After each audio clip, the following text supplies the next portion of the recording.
एक गांव था, नाम था सहूरपुर। क्योंकि उस गांव में बस सहूर सरनेम वाले ही रहते थे, इसलिए उस गांव का नाम पड़ गया था सहूरपुर। वहीं रहता था एक मजाकिया आदमी, ठुन ठुन ठुन सहूर। वो सबसे अलग था, आंखें बड़ी, हाथ लंबी और एक अजीब सी मुस्कान। गांव के लोग उससे प्यार से कहते थे ठुन ठुन। ठुन ठुन का काम ही था लोगों को हंसाना।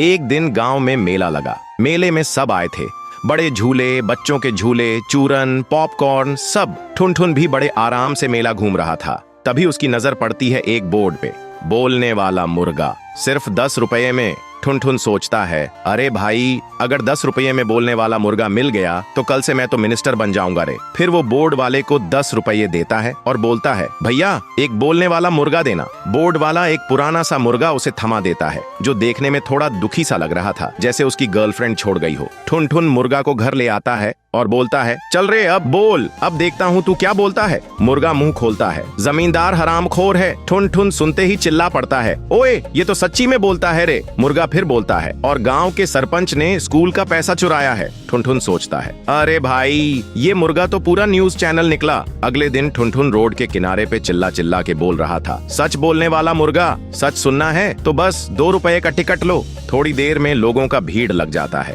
और मुर्गा बोलता जाता है, मुंशी की चोरी, मास्टर जी की दूसरी शादी और रामलाल के टॉयलेट में व्हिस्की का अड्डा। गांव में हंगामा मच जाता है। सब लोग उस मुर्गे से डरने लगे थे, कहीं उनका भी सच ना बाहर आ जाए। और ठुन ठुन भी गांव में और ज्यादा छा गया था, लेकिन दुश्मनी भी बढ़ने लगी थी। एक रात जमींदार ठुन ठुन के घर आया और गुस्से में बोला, अगर तू इस मुर्गे का मुंह बंद नहीं करवाया तो तुझे फ्राई करके कुत्ते को खिला दूंगा, और धमकी देकर चला गया। ठुन ठुन घबरा गया, पर मुर्गा बोला, टेंशन न ले ठुन ठुन भाई, प्लान बी रेडी है। ठुन ठुन बोला, तू तो बड़ी चालाकी से बोलता है बे। मुर्गा ने आंख घुमाई और बोला, अरे मैं बोलता ही इसलिए हूँ क्योंकि मैं मुर्गा नहीं, रॉ का सीक्रेट एजेंट हूँ, अंडरकवर पे था। ठुन ठुन सुनते ही बेहोश हो जाता है।